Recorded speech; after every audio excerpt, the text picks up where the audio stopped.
This is MYP3 Unit 2 and we're on Chapter 7, which is all about proportion. This is quite a long, complicated chapter, so it's going to be quite a long video. So I've started by saying two quantities are said to be proportional if they increase together at a certain rate. So for example, a certain maths teacher gives his two sons 20 kroner in pocket money every week if they're good. And there's a proportional relationship between the number of weeks that elapse and the amount of money they can save. So, for example, after 1 week, each of them can save 20 kroner. After 2 weeks, 40 kroner, and so on, increasing by 20 every week.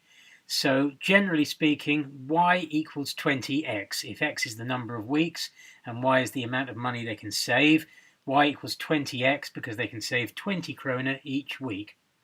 And that's an example of two things that are directly proportional. As one increases, the other increases. As x increases, y increases. So, if x and y are two variables, then they are said to be directly proportional if the relationship is of the form, I've written y equals kx. So that's saying y equals something times x. So we just saw y equals 20x. So y equals some number, k, times x, where k is some constant term that governs the relationship. For example, in this case, 20. So question, Donald joins Facebook. He finds that the number of friends he has, which is y, increases steadily at a rate of 2 per day. So write down an equation connecting his number of friends, which is y, with the number of days, which is x. How many friends does he have after 82 days? And after how many days does he have 100 friends? So one of those things is y and one of those things is x. And you've got to put the information into the equation that you wrote in question 1 in the right place to figure out the other thing. So pause the video, have a go at that. Okay, so your equation should have been y equals 2x. When x is 82, so that's 82 days, so you've got y equals 2x was the relationship, and then I've stuck x equals 82 into that to get y equals 2 times 82, so he has 164 friends after 82 days. Then question 3, when y equals 100 friends, so y equals 2x was the relationship. I've stuck in y equals 100. So in place of y, I've put 100. So I've got 100 equals 2x. And then I can just manipulate that, divide both sides by 2 to get 50 is equal to x. So x is 50 days. It takes him 50 days to get 100 friends. And then another question, a certain math teacher gains 150 grey hairs every month as a result of teaching MYP3, actually true. He is 38 years old, also true. Assuming he starts with 100,000 hairs and doesn't go bald, how old will he be when he is completely grey? Okay, so pause the video, have a go at that. So remember, he's starting off at 38 years old, so you've got to take that into account. So here's the answer. So if he's gaining 150 per month, that's 1,800 per year. So I've said let x be the number of years and y be the number of grey hairs. Then the relationship would be y equals 1,800x, 1,800 new grey hairs for every year that he's teaching MYP3. We're looking for how long it takes him to have 100,000 grey hairs. So you stick y equals 100,000 into that equation. So 100,000 equals 1,800x. Then you want to know what x is, so divide that by 1,800 both sides to get x is equal to 55.5 recurring, so about 56 years. So it'll take 56 years before he's got 100,000 grey hairs. So the age he'll be, bearing in mind that he was 38 when he started, he'll be 38 plus 56, 94 years old. I certainly hope so. However, not all proportional relationships are as straightforward as this. So we did a thing in class where we blew into a balloon, and we found with the first puff it got a fair bit bigger, but then as you continued to puff into it, it didn't seem to get bigger by much in terms of its diameter. And that's because as you blow into it, you're increasing the volume, but the diameter of it is a one-dimensional thing, whereas the volume that you're increasing is a three-dimensional thing. So we wrote, Alexander blew into a balloon. One breath increased the diameter by quite a lot, but subsequent breaths increased it by amounts that got progressively smaller. It seemed harder and harder blowing into it to make the balloon appear to be bigger. So this is because he is increasing the volume, which is three-dimensional, by blowing into it, but we're only measuring the increase that takes place in one dimension. So in such a case, if y is the number of breaths and y is the length, then the relationship is more likely to be something of the form y equals something, k, times the cube root of x, or y equals kx to the power of a third. Remember from the previous chapter that cube root and power of a third mean the same thing. Okay, so that's because to increase a volume, well, a volume is a length multiplied by a length by a length. So increasing something by a scale factor of a certain length increases the volume by the cube of that.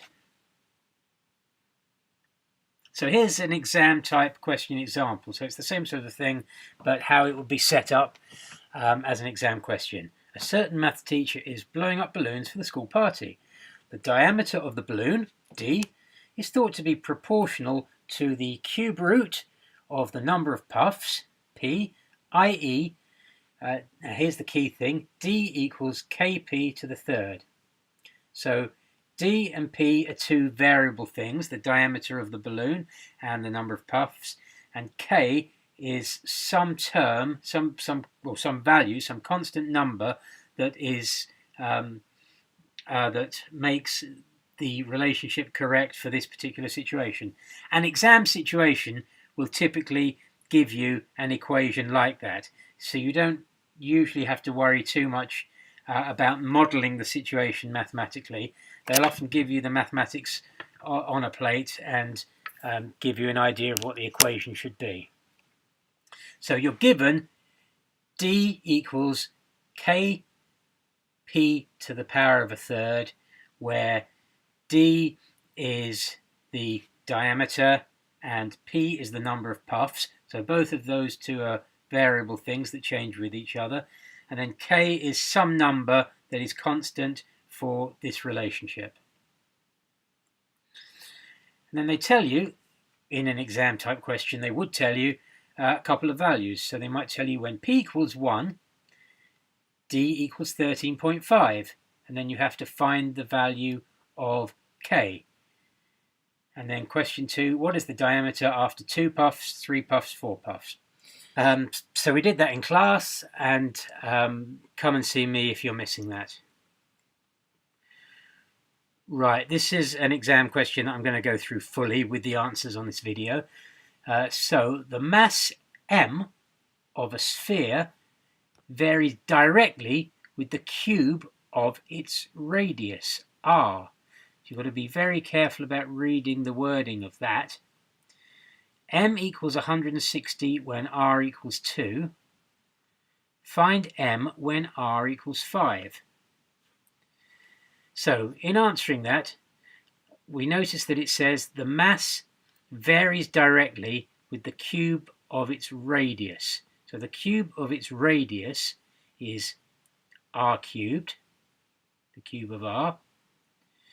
And if it varies directly with the cube of its radius, it means that it's always some constant value, k, multiplied by that thing. So m equals some value times the cube of the radius is another way of saying that it varies directly, or it's directly proportional to the cube of the radius. So the relationship is of the form m equals kr cubed. Okay, now that we've got the basic form of the relationship, we need to find out the specific value of k that governs this particular relationship between the two things. And we're going to use the fact that they've told us that when m is 160, r is 2. So we can put those two values into there and figure out what k is. So we know that m equals 160 when r equals 2. So we take our basic form of the relationship, m equals kr cubed, put in the two values we know, that r is 2 and m is 160. So we get 160 equals k times 2 cubed, or 160 equals k times 8. Divide both sides by 8. 20 is equal to k. So you know that k is actually 20. So the relationship between these two things is that m equals 20 r cubed. Okay, the next bit of the question asked us to find out what m was when r equals 5. So we've already figured out that m equals 20 r cubed, and it's asking us what m is when r is 5, so we can just stick 5 into that to get that m is 20 times 5 cubed, which works out to be 2,500. So in this case, m was 2,500 of whatever the units happen to be.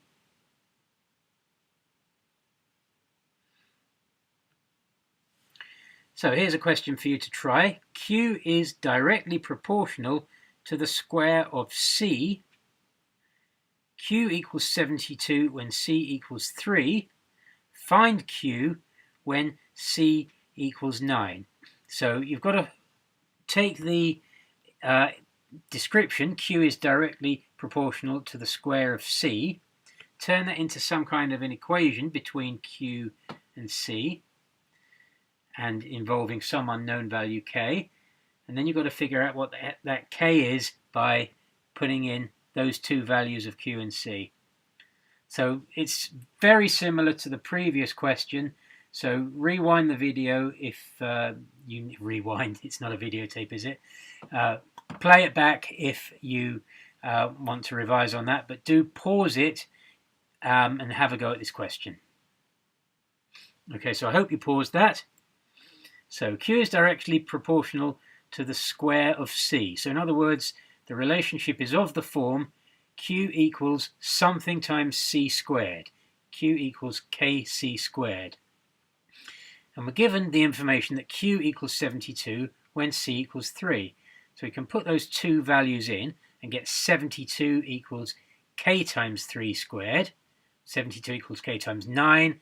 So K must be 8. So using those two values, we've figured out the value of K for this specific relationship. K is 8. So the relationship is of the form Q equals 8C squared.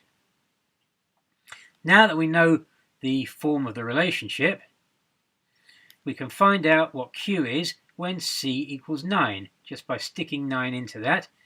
Q equals 8C squared, so Q equals 8 times 9 squared, which works out to be 648. So Q is 648 when C is 9.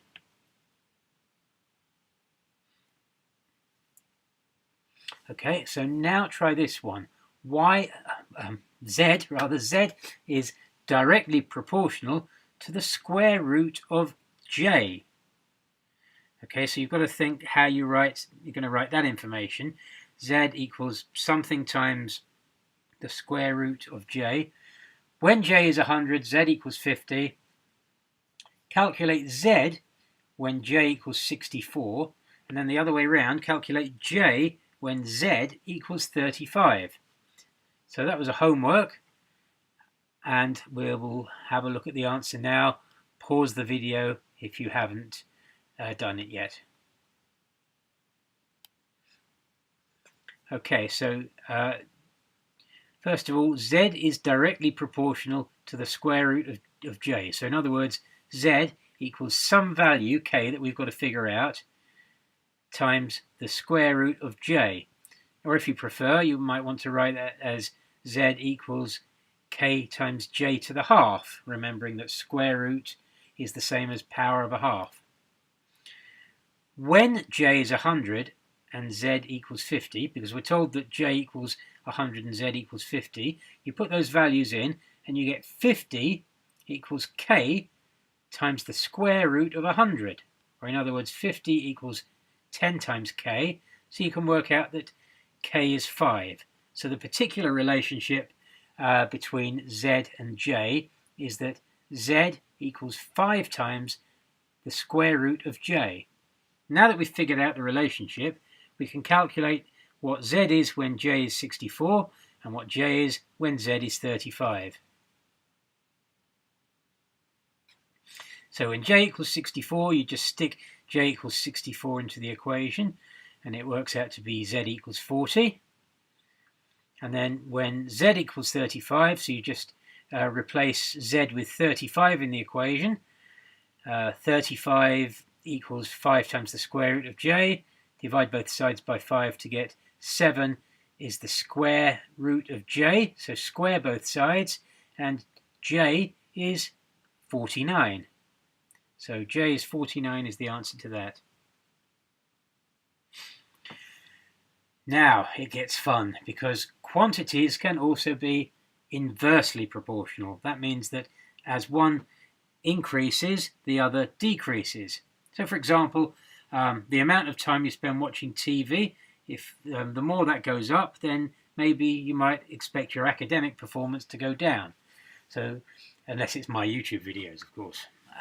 So, as the amount of time you spend watching TV increases, your score in tests might decrease.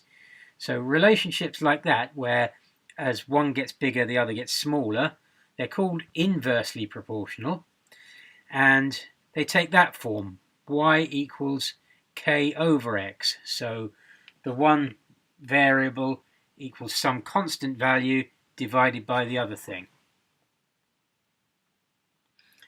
So here's an example. X is inversely proportional to y. When x equals 40, y equals 30. What is y when x equals 6? So it looks like the kind of the same structure of a question, except that the things are inversely proportional this time. So we're going to have to write down a basic equation. So the relationship is of the form that y equals some number, k, that we've got to figure out, divided by x. Now we've got the information that when x is 4, y equals 30. So if we stick those numbers in, we get 30 equals k over 4. And multiplying both sides of that by 4, we can figure out that k is 120. So the basic relationship between x and y in this particular case is that y is 120 divided by x. Now that we know the basic relationship, we can do the other part of the question that says figure out what y is when x is 20. So you take 6, stick it into the equation, and you get that y comes out to be 20. So very much like we did with the previous types of questions where they were directly proportional, but these are just a slightly different type of basic equation. So have a go at this question. Y is inversely proportional to x. When x is 80, y equals 30. Find y when x equals 5. So pause the video, have a go at the question before you move on. So I hope you pause the video.